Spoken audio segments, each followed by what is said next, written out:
Welcome to Working Towards Our Purpose, a podcast that offers a different perspective on what a job can be. For everyone out there that's heard that voice in the back of their head asking for something more, it's time to listen to it. I'm your host, Gino, and join me as I interview people who have decided to work in their own purpose. Together, we will learn, become inspired, and hopefully find our own path towards working in our purpose. Joining me today is Alex Angeloff, who is the owner of the Remedy Co., Connecticut's first craft CBD company, and owner of The Cultured Cafe, which is a health cafe located in New Haven that provides fermented foods and drinks and products for your gut health. Alex, thanks for joining me on the podcast today. How you doing? Thanks for having me. I'm doing quite well. Good to hear. Good to hear. So yeah, let's just start by telling me a little bit about your upbringing and where you grew up, where you went to school and that sort of thing, and maybe your interests and stuff as a kid. Yeah, for sure. So I grew up in Westville, in New Haven. I went to school at Amity, Woodbridge, then Pace University, UConn. Kind of bounced around. Didn't finish college. Didn't really cared that much about school, to be honest. I think I probably started off, probably goes back to my childhood and the fact that my sister was newly born and I was getting booted off to kindergarten, which I was very upset about. So I had a bit of an antagonistic relationship with school from the beginning, but always had a little bit of a problem with authority in general. I come from a long line of pharmacists. My family owned Silver's drug shop in West Haven for several generations until my uncle sold it. I think while I was in middle school or something like that. So it wasn't particularly a big part of my life. But as far as being kind of basted in pharmacopoeia and kind of pharmaceutical and medical way of thinking about the world was definitely pretty inherent to my upbringing. My mom was a psych nurse, so there's a lot of diagnosing going on, and there was a pill for every diagnosis. And as the little person subject to a lot of those kind of off the cuff diagnoses, I think I had an early start into my skepticism of the soundness of that entire process because of my mom's sort of casual pronouncing of these different diagnoses, and my understanding that many of those were either just difficulties in growing up in my particular household and difficulties in our relationship and dynamics. So I think from that, it started kind of the first seeds of my maybe distrust in the pharmaceutical industry and medical process. Although, I didn't necessarily have a lot of ideas of alternatives at that point. But growing up, I was always very creative, kind of out of the box thinker, always want to know how things worked, like to draw and write and create anything I could, like Rube Goldberg type, marble tracks, and creating my own card games and board games, or 1,000 different games to occupy my younger sister, who had maybe 5-minute attention span at the time. So infinite games from that. So just really generative, creative force. I think that's kind of been maintained and got me where I am, combined with my distrust or displeasure with the kind of medical establishment and pharmaceutical approach to how things were being treated through allopathic medicine. Yeah, thanks for sharing all that. I noticed a few things. It seems like you were very, like you said, creative and always wanted to think outside the box, and that sort of thought process or like way of being is definitely stifled by school for sure. So it kind of makes sense that, being like that growing up, you also didn't really like school. I found that similar in my own upbringing, that like I always felt constrained by school and like doing things that you didn't want to be doing, didn't understand why you were doing them.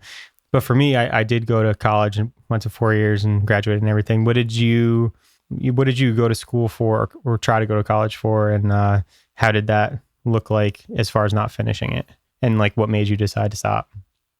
Well, I was going for an environmental science, and I mean, I just really was not, taking school very seriously.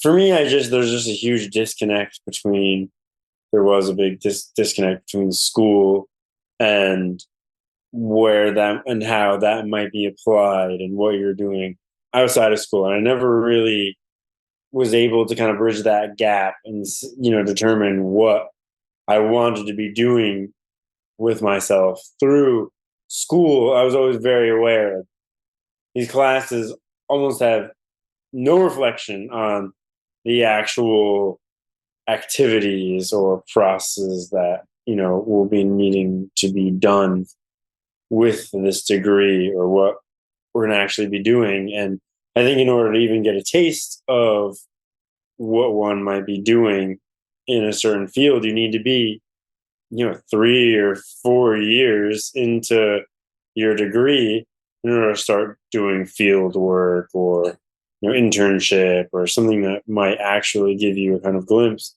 into what that might actually be like. So I think it's kind of an insane, topsy-turvy sort of process.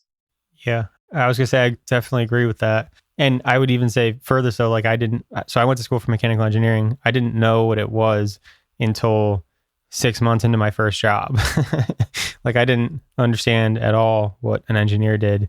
And it is very crazy that you decide at, 18 or 17 to go and take this 4 or 5 year path to think about what you want to do in 5 years.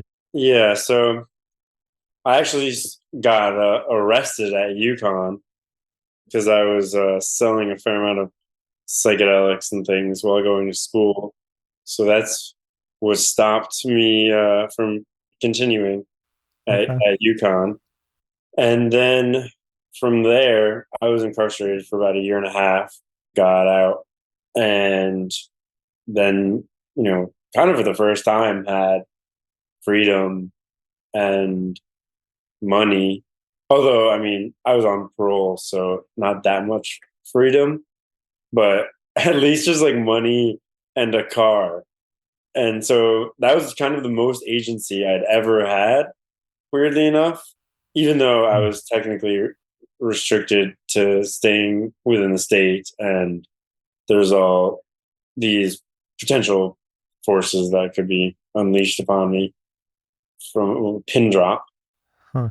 Interesting. So was it more so like in contrast to the previous year and a half of being incarcerated, that felt like such a freedom sort of thing? I have a lot of questions about that, but that's my first one. Yeah, no. I mean, I think I was also in a really good mindset while incarcerated. Hmm. I obviously, literally, physically, not the least freedom one could possibly have, but still within, I mean, what that does is it makes you realize that you can either control your environment, control your actions, or you can change your mindset and the way you're processing your reality and how you're thinking about it. And when you're incarcerated, you can't really change your environment. You can't really do anything about any of it outside of just changing the way you process it and changing your kind of framing. So instead of just saying, "Oh, I wish I had that right now," I wish I would never got myself into this so I could have that thing I want. Just think about, oh man, that thing that I want is going to be so good when I can finally have it, and that's it's so applicable to any point in your life. and it's still a mindset that I seek to adopt and sometimes falter from, for sure. But no, I mean, literally, I didn't feel like I really didn't have much agency growing up. I feel like I didn't really have a car. Parents were a little bit overbearing, but also didn't really give me a lot of opportunity. Like I never really looked at colleges. Like my hand wasn't really like held through any of these things. And I also was not all over it or, caring to the point where I could nag them into, whatever, taking me on college tours or like even, the basic things, going and hanging out with my friends was like difficult to do. So yeah, I think I was a little bit restricted until I went away to school, and then it's just a little bit crazy and just excited to just have these opportunities, but never really had the opportunity to learn how to balance responsibilities and all the potential of things that I wanted to do. So I think getting out of jail was really kind of this opportunity where I finally, could kind of go where I wanted and do what I wanted to a large extent. It was pretty freeing. I definitely had a really good mindset that I kind of fostered during my imprisonment, but ironically, also sort of just had this agency for the first time. Just kind of interesting to reflect on. Mm. What do you think led to you having that sort of mindset while you were incarcerated? Because I could imagine that could go many ways. Like, being in that sort of situation could surely affect your mindset negatively. What do you think kept your mind, positive or in a good reframing mindset? Well, I guess part of my instinct is to say you don't have a choice, but obviously you have a choice. I also did a very hefty dose of LSD couple weeks for a few weeks before getting arrested. So I was still kind of riding that out and still in that sort of headspace. So I think that helped. But I think I have a little bit of I kind of thrive in maybe like chaotic environments or kind of up against the ropes or kind of adverse situations. For some reason, I get like a kind of serene mental clarity from maybe like extreme or adverse scenarios. So even pretty much immediately, like it was like 6 a.m. when they raided my dorm room, and maybe like 6:45 by the time I was in a cop car, and I was just asking the cops like, "Hey, like, how do you feel about this right now? Like, are you gonna go home, and are you gonna tell your family that you like took this scumbag off the street that was like poisoning students, and that like is something you're proud of and you think like needs to be done, and that I'm just like a bad person?"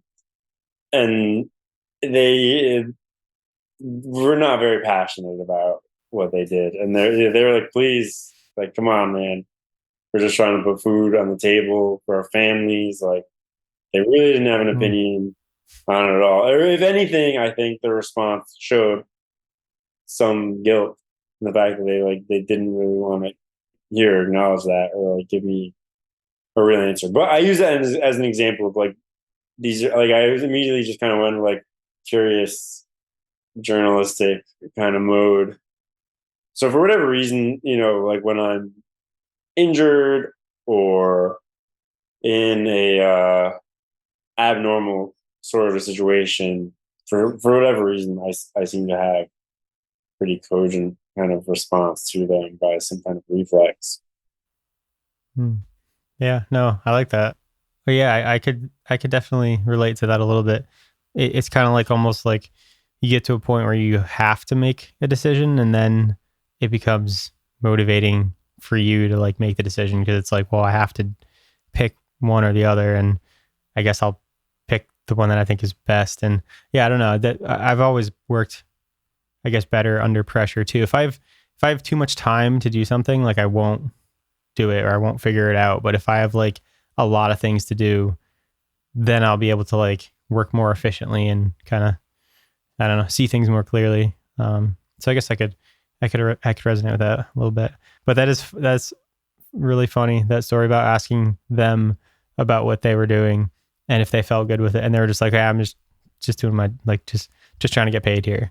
And like, I don't know, that's so funny into like thinking about what you're actually doing with your day to day or your life, or like how your actions affect other people, and people just, or at least in that case, just wanting to ignore that and not think about that aspect of it, and only think about like, well, I'm still getting my paycheck, so that's all that matters. Yeah. So very, very like corporate mindset sort of thing. Yeah, exactly. Where, my response is like, well, people get paid pretty well to kill people, I imagine. Why not get into that? Right. Yeah. We can not think about that too. That might be nice. Big paycheck. But yeah, it's just sad. I mean, I think the world would be a lot better place if everyone did things that aligned with their values, if that was possible. Yeah. No, that statement right there is exactly how I feel, and it's very succinctly articulated. And that's like part of the reason of this podcast is I feel like if people were able to, and I know it's hard sometimes, you have outside pressures and obligations and that sort of thing, but at the end of the day, I think you do have a choice in what you do with your time here. And it's, yeah, I don't know. I think if more people cared about what they did and it was aligned with their values, it just makes every other aspect of your life more enjoyable or more better too. Because like as soon as I quit my corporate job, I felt this huge anchor just be like, I don't have to carry it anymore, because I wasn't doing this thing I didn't feel connected to at all, and even didn't really like the whole values of the companies that I worked for. But then I was able to, like, because I wasn't carrying that, be better to the people around me and be more present to the people around me. So I think that it's like a butterfly effect. If you're doing something that you care about, it just affects every other aspect of your life and all the people around you. So yeah, I like how you said that, like very succinct.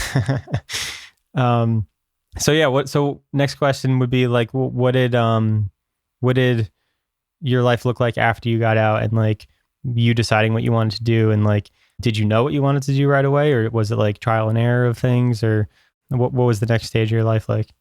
I mean, at first I was just getting used to being out. I mean, it was an incredible, like, kind of sensory experience, like very overwhelming to be in like a grocery store, like, having so many options at these places, time going by incredibly fast all the time, especially, like the first time I opened up a laptop and went on Facebook, and it was like 5 hours, boom, gone. Like an insane juxtaposition to have, like within a day's time. You're going like reading all day and like doing some push-ups and drawing and journaling, to just back to like, this. I didn't have a TV or anything in there that entire time, or a pillow. And so at first I just kind of started like going out, seeing live music, kind of chilling. Like I had some money saved, just getting laid a lot, like really just enjoying life and indulging a little bit, and probably just making up for that time lost. Because yeah, I mean, like I said, I had a lot more agency. I was a very different person when I got out, and like the world was also very different, like responding very differently to me. So there's a lot of playing within that. I got a job at the Geek Squad at Best Buy, so fixing computers there for them for a couple of years. And then while I was doing that, sort of stumbled on CBD, started going to the dispensary a little bit, and was pretty baffled about how poorly a lot of their products were formulated, and just thought, I think I could do a lot better than this without too much trouble. And kind of looked at the CBD landscape at the time. It was very early. There was no regulations. There wasn't really enough on paper saying that it was legal, even though there was a national farm bill. And just started tinkering around, started looking at the industry, seeing that kind of like the top dogs were literally just putting the amount of CBD in their product that they said they were going to. And that was like the highest laud and expectation that one could possibly hold a company to. And I said, wow, that's a pretty low bar. I think I could add a lot of value on top of just being honest with a quantity of CBD. So I started taking CBD, stacking different things on it. Just like I was used to, okay, so I guess I should take it back, like rewind a little bit. While I was selling all of these psychedelics, I was taking some of those proceeds and I was putting them just, to all sorts of different experiments. I always really kind of like to experiment, whether it was supplements related to the gym, performance, or, back at UConn, I was making study aids and just giving those away.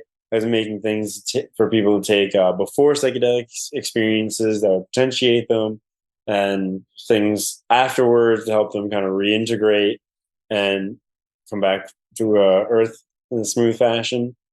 So I was no stranger to doing research on various compounds and being intrigued by them, and wanted to try them, and always kind of had a knack for discerning my own use case for particular compounds and extracts. And actually, from that time at UConn, selling all these things, I was buying a lot of stuff on the dark web or whatever, the Silk Road. And so through that time, I'd really tried, not everything that exists, but the vast majority of different things that exist in a variety of different forms and different potencies. And from that, built out like a pretty good intuition for what different grades of different extracts feel like and what qualities they kind of convey, what something more raw versus more refined feels like. And so from that personal experience, I was able to just kind of like keep adding to that and building out this intuition that started with more so, recreational drugs and things. Although I think all of those have medicinal use cases as well. And then continuing into more and more subtle things, and then realizing that there is kind of this whole world of things that add primary benefits, side benefits, and zero downsides or risks, generally kind of natural medicine in general. And I think CBD falling into that category as well. So through that, developing all of these different sorts of products, developing branding, learning about graphic design, learning about web design and web platforms, and, all the things you really need to do to put together sort of a rudimentary business, making an LLC.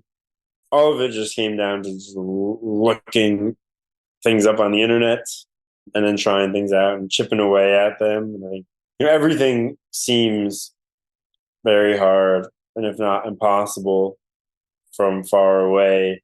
And then you start chipping away at it, and nothing is that hard. I think there's kind of an interesting flip.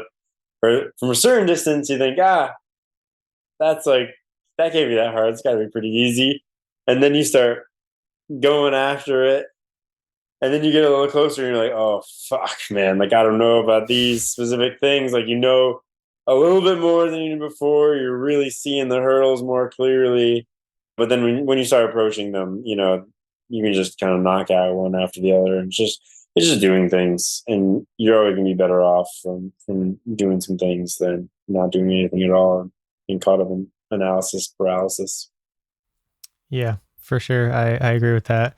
And that is kind of funny how it seems to work like that. I don't know why it made me think of this, but I don't like going through like mail and like physical things. Like I hate getting letters and like having to do something, call somebody. I had this stack of letters on my desk that have been like piling up. And like yesterday, I looked at them and I was like, all right, let me just read these and figure out what I actually need to do. I looked at it and I was like, that's not that hard at all. But I was thinking it was going to like take this whole day to do all this different stuff. But I think it's like your assumption of like, I think about this a lot. Like if you think it's going to be hard, then it's going to be harder. But if you just don't have that like preconceived notion, then it will just be what it is. Like you said, just do things and you'll be better off. Just figure it out and do it. If it doesn't work, cool, do something else. Like I like that idea of just like rapidly doing things and figuring things out. So with the Remedy Co., when did it like start becoming like a business that you thought like, hey, this is like working and it's, something I should continue to pursue? Well, I had the website and the sales were coming in, and the industry itself was kind of bustling in its infancy and growing. And it started taking more and more of my time, and attracting some attention. And I started building out a laboratory for it in a commercial space, and working on kind of taking things to the next level. And then I got fired technically from my job at Best Buy.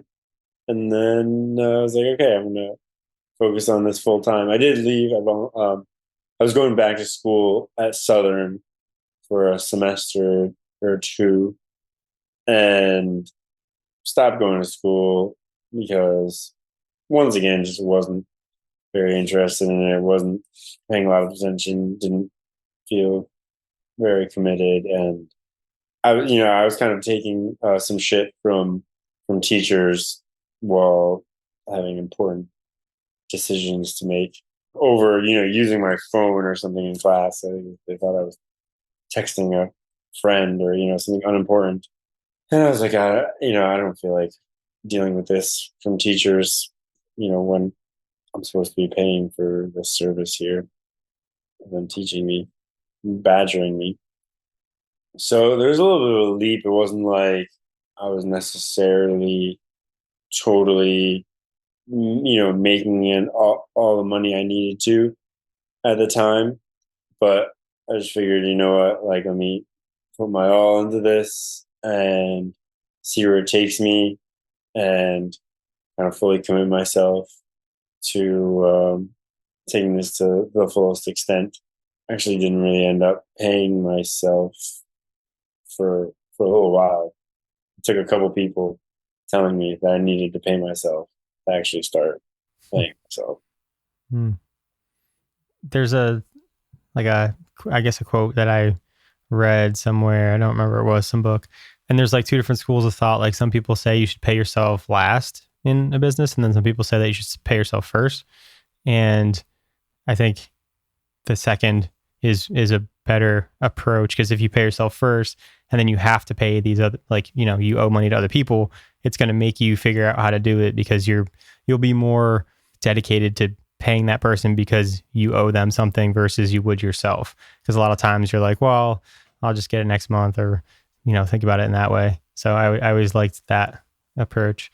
So also with the Remedy Co., you also have like a physical location now, right? Yeah, I have since 2019. Since 2019. What was that like? Because did you start just online and then move to a storefront? Yeah, I was all online, but there's a lot of problems with payment processors and marketing. There's a lot of challenges with CBD online, even still to this day.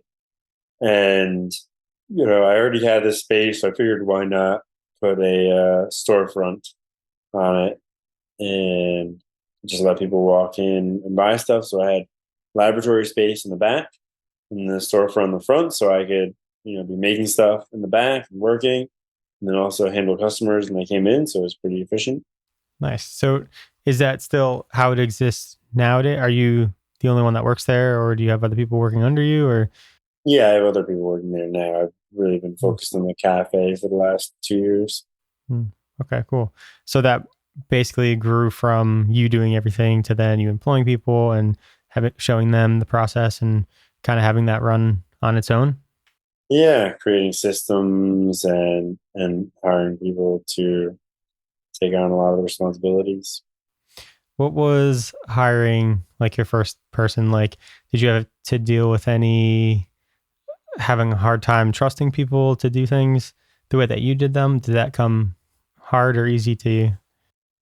Yeah, it's tough because when you're a small business and you're starting off, you can't really afford people who are going to be able to work as well as you do most of the time, unless what you're doing is like pretty simple and you're really good at systems, which is something I'm still learning about and skill sets I'm still working on.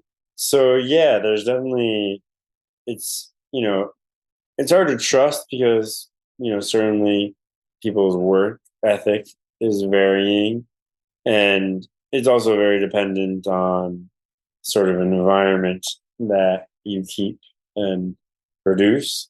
It's another skill set I'm still working on. So you want to make sure there's incentive structures in place and that there's accountability, and that stuff is pretty difficult. And ideally, you want to be hiring people that are better than you at particular tasks. But then, in order to do that, you have to be able to pay those people pretty well. So it's a little bit of a catch-22 as far as hiring people in a way that's going to generate growth and not just kind of maintain or be a body and a placeholder. Unfortunately, especially for a small business, ends up being the only thing you can afford unless you have something else like equity or something to sweeten the pot. So hiring and the systems required in order to organize and fully utilize those employees is it's a tricky thing and something I'm still always learning about. Hmm. Yeah, I can imagine that being a huge learning curve and a whole new set of skills once you've already mastered like your own, trade or whatever it is that you're doing. Now you have to learn these other things to kind of manage people and learn that whole thing. So when did the cafe come into the picture? When did you want to or decide to open a cafe and tell us a little bit more about like what the cafe is? So the cafe had been something I had envisioned really since 2019 or 2020. And it definitely evolved since then. I opened up a place in Middletown, Connecticut, right before the pandemic, and there was just some bad partnerships involved, and it wasn't a good time for it. So kind of pulled out of that venture, and since then kind of refined the concept and what I was looking to do, and the location here in New Haven I heard was becoming available. Fran, the previous owner, would be sitting in there smoking cigarettes, and I'd approach her and ask her if she was looking to rent it or not. And finally, she was. For a long time, she was, just kind of shooing me off and telling me no. But I guess the concept came to me because I would always give people a sort of laundry list of recommendations of things that they should be doing besides just using my product, and remind them that it's not like, I think probably kind of the opposite of what most CBD or natural health product companies might tell their customers. I was like, hey, this isn't like silver bullets gonna like fix all of your problems. You should also be exercising and trying to sleep well and on a regular cycle and eat things that are going to help reduce these chronic inflammatory cycles that you're dealing with. And I have been messing around with fermentation in my own apartment for a long while. I was making my own kombucha, yogurt, all these things, having a lot of success with that. My own gut, feeling really good, and seeing the results. And so wanting to incorporate that into the business and wanting to be able to offer the type of food and kind of diet, but for lack of better phrasing, a kind of dietary practice that I recommend, but in a very convenient and out of the box way, wouldn't be the extent that it would be otherwise. Going to farms, getting all organic local produce from those farms, fermenting it, then eating it. It's a big thing to ask of people. And so the cafes would be a place where people can go and they can get the benefits of my products. They can get a lot of those same ingredients infused into food and smoothies. So like the turmeric extracts that we use at the cafe are all standardized extracts. I have this Rolodex of different ingredient suppliers from the Remedy Co. That a lot of which, have good flavors or pigmentations or, things that I think would add value food wise. And it's also easier, easier to make a smoothie than it is to fill a bunch of capsules. It's kind of a tedious process. So being able to kind of combine the benefits of the remedy with our standardized extracts and supplements with food as medicine approach with organic foods, and then also just apply my knowledge. I think most food, like health food spots, have like really significant blind spots that they overlook that make them not a health food place at all, which I think is really sad. I won't say criminal because it makes it just the same as every other restaurant. But those other restaurants aren't purporting themselves to be a place of health. So, it's sad. I think there's a lot of vegan places and they'll use, a bunch of refined, enriched flours and refined seed oils. There's I think a lot of like farm to table places, like one I went to actually a month or two ago, but then they're still using like Hellman's ketchup or whatever. And there's just, like it's just window dressing at all these places where, they've got like, oh, here, like these are the farms that we got these specific things from, but like, don't worry about these ingredients. Mm-hmm. Right. It's more so just a marketing tactic than it is like actually we care about what you're eating. Yeah. I mean, it's got to be all the ingredients or it just doesn't even matter. Right. Right. Yeah. So at the cafe, you try to incorporate a more holistic approach to having a health food. Yeah. It's a combination of fermented ingredients, standardized extracts from the Remedy Co. that, would be used in a capsule or any sort of supplement. My kind of nutrition and ingredient knowledge, formulation. So I really see, us making a sauce or a meal as a formulation. And, each of these ingredients have different properties that either provide health benefits or not. Everything that we offer is something that really provides health benefit and together provide even more benefit. And we keep out anything that might cause some harm or anything that might compromise that at all. So refined sugar, refined flour, refined seed oils, all these things, they just make their way into just about every meal that you can get at any restaurant, anywhere, all the time. And then, so, okay, even if you get like a steak and a salad, oh, wait, but that steak was fed a bunch of GMO corn and soy. So it's not even about necessarily the food you have in front of you. There's layers to that. If the food that you're consuming was fed a bunch of chemical fertilizers and pesticides and herbicides, or food that's been genetically modified and soaked in pesticides and herbicides and mold, that's still what you're consuming, just one step away. So you think, you look at a menu and you're thinking, oh, I'm making the smart choice. I'm getting the salad. But guess what? That salad has a salad dressing is 75% refined seed oils. All of those leaves have been saturated with pesticides and herbicides and then fed synthetic fertilizers their entire life. Oh, wait, that's not actually the healthy option. Mm-hmm.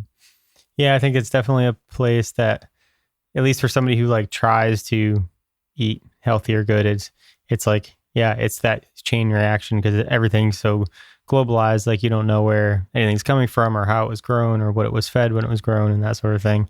I'm sure we could have a entire podcast about nutrition and thinking about like making smart decisions and that sort of thing. But we are coming towards the end of our time and had a bunch of things I wanted to ask you. One other thing I did want to ask you is the last sort of thing. I do notice, I follow you on Instagram and you post a lot and you're consistent.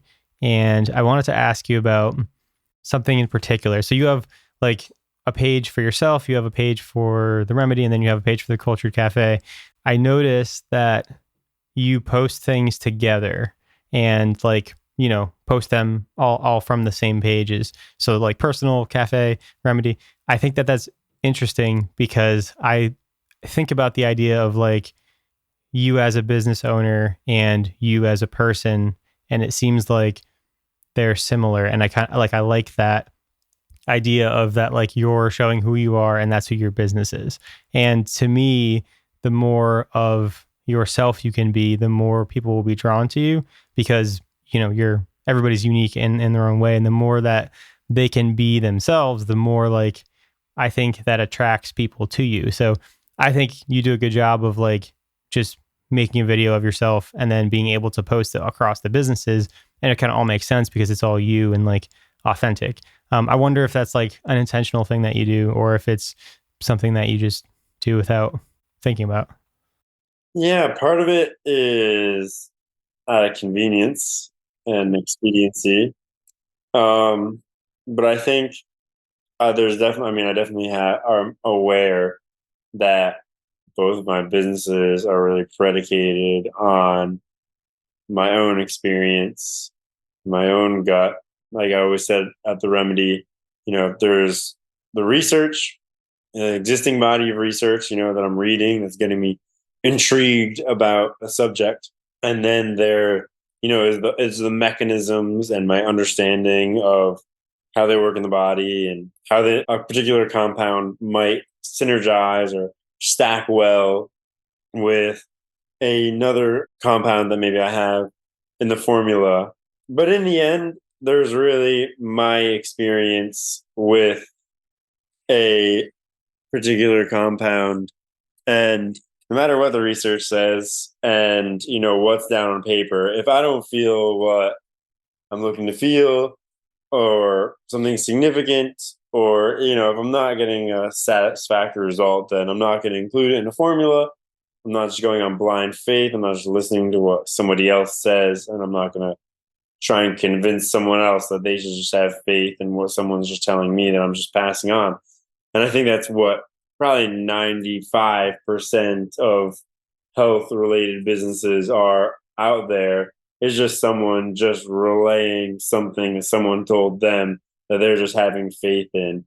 And I think this really kind of shows the continuity of my experience as a drug dealer, my experience as a whatever I am, natural health product formulator, is that you're not being protected by like your boy or your dealer or someone selling you natural health products. You're not being protected by them being a good guy.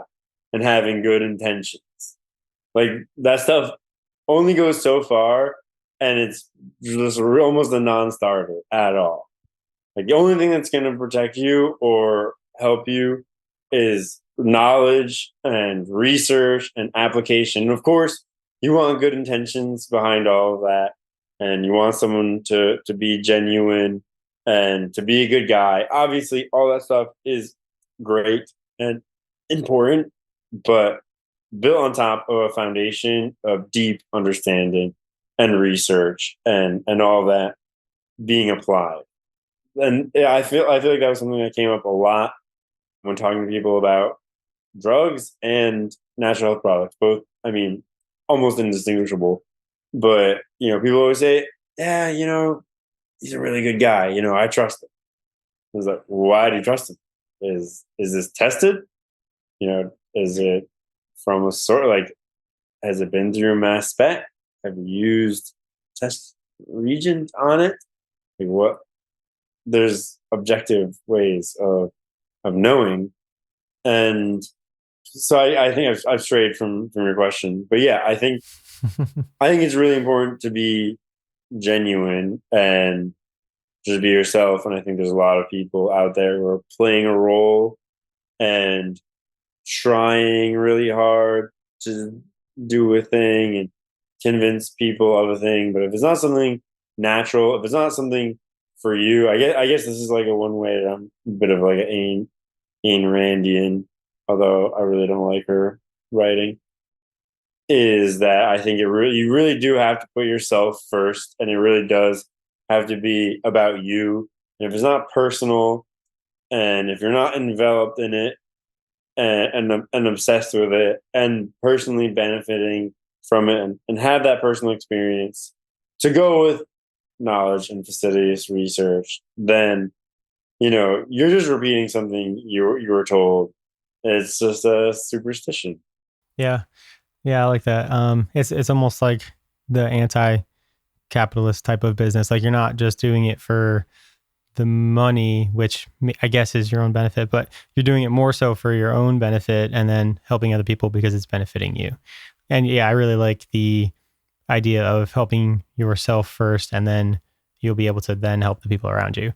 And it seems like that's how you've, existed all of these businesses or created all these businesses, is having yourself be the test subject and then being able to take that knowledge elsewhere. And I think that that's a really, I don't know, holistic way to do something. And I appreciate that. But before we go, I do want to give you a chance to tell people where they can follow you and, maybe where they can find you cafe wise and that sort of thing. Yeah, totally. So you can find my products from the Remedy Co. at theremedycares.com, or you can come to our store in Wallingford, Connecticut. It's at 43 North Colony Road. So come say hi. And then we also have the Cultured Cafe, and you can find us online at cultured.cafe. We have a monthly box that we're offering currently, so you can get a variety of our different fermented items directly to your door every month. The consistency is really the most important factor when it comes to really any natural health practice, but fermented foods in particular, doctors really recommend 3 to 5 servings a day. What a serving is not clearly defined in any sort of way by anyone, and the doctors will defer to the manufacturers, and I promise you the manufacturers just made it up at their convenience. But 3 to 5 servings is far more than most people are getting in a day. And so having that in your fridge and being stocked with it is going to be the best way to do that. And having us bring it to your door every month will be by far the most convenient way of doing that. And you just have to remember that most of the probiotics, fermented food items you can find in the store have been pasteurized, have been created from a powdered capsule probiotic, which are dead, and takes about 3 to 4 life cycles to bring them back to life, not just one. A lot of them have been sitting on the shelf for a long time, so they're not fresh. A lot of them do not have very robust probiotic profiles or particularly impactful strains of probiotics. Many of them have preservatives, added sugars, things that totally neutralize the benefits of them. So you think you're kind of doing a good thing by grabbing this up at the store, but unfortunately, a lot of the time, it is just a marketing ploy or just for flavor or texture or whatever sort of kind of externality comes from the fermentation process and not from the probiotic benefit that you hopefully are looking to receive from it. So there's a lot of benefits getting your fermented foods from us at the cafe. And you find us at www.cultured.cafe, so cultured with ED. And you can come see us at 965 State Street in New Haven, Connecticut. Awesome. And I will definitely include links in the show notes so people don't have to search. They can just click the link in the show notes. And thank you so much for being on. Thanks for being vulnerable and sharing your experiences and your stories with us. I appreciate it. And I think you're doing good with your businesses. And I hope the best for you in the future, and best of luck with the cafe and everything else you do. Thank you very much. I appreciate it. Thanks for having me on. This is fun. Thank you for listening to Working Towards Our Purpose. If you liked today's episode and are interested in more, you can sign up for my Substack newsletter with the link in the show notes, where I share thoughts, tips, and ideas that I'm learning along my journey to help inspire you. The show was produced by Pleasant Podcast at pleasantpodcast.com.